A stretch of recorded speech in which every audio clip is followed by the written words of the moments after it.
अंदाज कुछ अलग ही है मेरे सोचने का। सबको मंजिल का शौक होता है, मुझे रास्तों का।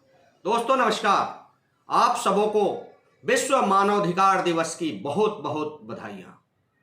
दोस्तों, आज मैं अभी कहीं से मानवाधिकार दिवस के उपलक्ष्य में मनाए जाने वाली सभा से वापस आ रहा था, तो मैंने सोचा कि क्यों नहीं आप लोगों से आज मानवाधिकार की बात की जाए। दोस्तों, सबसे पहले जानने की कोशिश करते हैं कि मानवाधिकार आखिर है क्या, कब से अमल में आया, कहां से कार्रवाई हुई, हमें क्या करना चाहिए, कब कब हम मानवाधिकार का उल्लंघन करते हैं और वो कौन सी चीजें हैं जिसको अपनाकर हम मानवाधिकार के सपोर्ट में, जो उसको परिकल्पना है, उसमें अपना महत्वपूर्ण योगदान दे सकते हैं।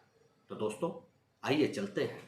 सबसे पहले दोस्तों, 10 दिसंबर 1948 को संयुक्त राष्ट्र महासभा ने मानवाधिकार दिवस की घोषणा की। उसी रोज उसने मानवाधिकारों की बात की अपनी घोषणा पत्र में।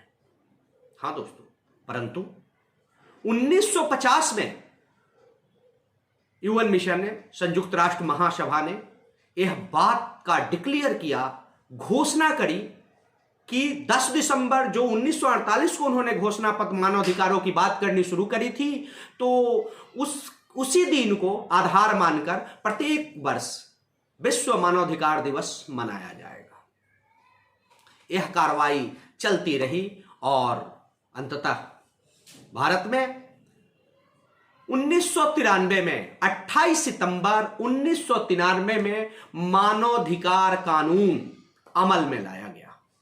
उसके बाद क्या हुआ कि जब कानून तो बन गया, कानून को हमने अंगीकार कर लिया, लेकिन उसका पालन करवाएगा तो कौन करवाएगा इतनी बड़ी जनसंख्या वाले देश में। तो हमने देखा कि अब जरूरत महसूस हुई एक आयोग की।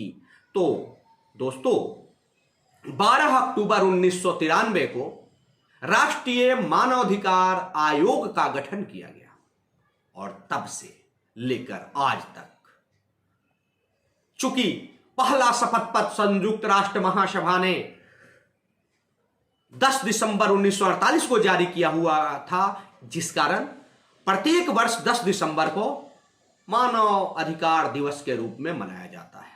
तो आप सबों को बहुत बहुत बधाई इस बात की। अब मैं आपसे आगे बातचीत करूं, उसके पहले जरूरी है यह जान लेना कि क्या होते हैं मानव अधिकार।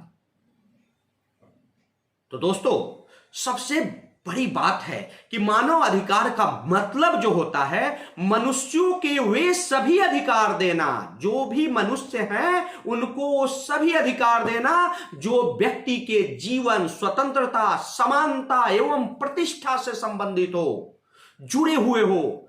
यह सभी अधिकार जो है भारतीय संविधान के भाग 3 में मूलभूत अधिकारों के रूप में लिखा हुआ है और इसका उल्लंघन करने वाले को अदालत के द्वारा सजा दिए जाने का भी प्रावधान किया गया है। तो दोस्तों, सबसे जरूरी बात है कि इसका उल्लंघन नहीं करना है।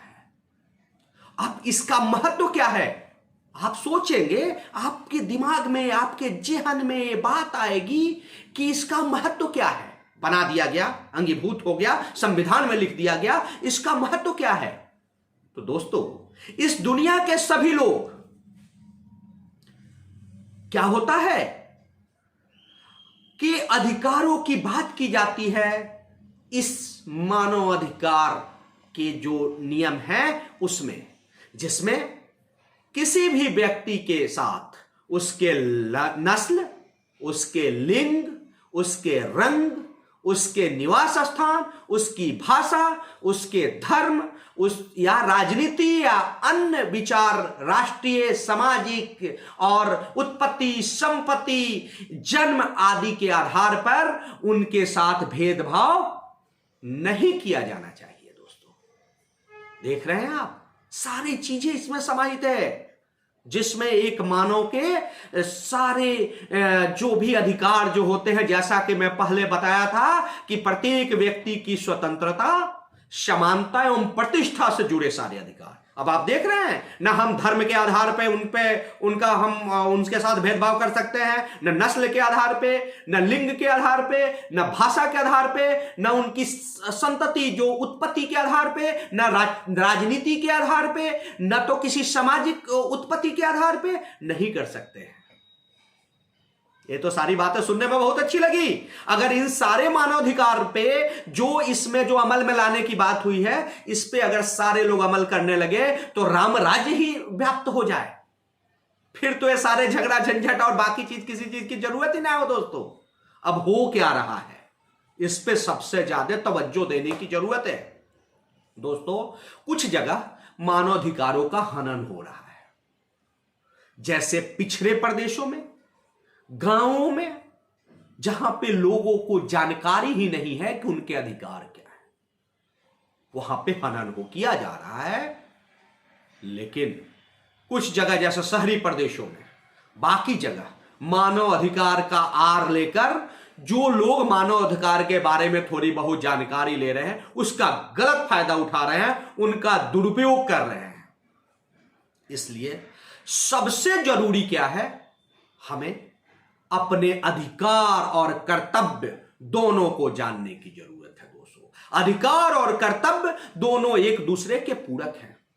एक छोटी सी बात मैं आपसे करना चाहता हूं, आप अपने परिवार की बात लीजिए। घर में आपके अधिकार हैं तो कर्तव्य है कि नहीं है? अगर आप अर्निंग बड़ी हैं तो उसका भरण पोषण करना, बच्चों को अच्छी शिक्षा देना, लोगों को रहने के लिए अच्छा मकान देना, एक अच्छी लाइफ स्टाइल जीने के लिए लोगों को मदद करना, ये हमारे कर्तव्य भी है। उसी प्रकार अगर संविधान प्रदत्त मानव अधिकार का हम उपयोग करना चाहते हैं तो हमें अपने कर्तव्यों को भी जानना होगा और अपने कर्तव्यों का निर्वहन भी सही प्रकार से करना होगा। हाँ दोस्तों, तो सबसे जरूरी है कि आप जो मुझे सुन रहे हैं और जो लोग आपके साथ हैं, आपका परिवार, आपके कलीग्स, आपके दोस्त, बाकी लोगों को भी मानव अधिकार के बारे में बताइए।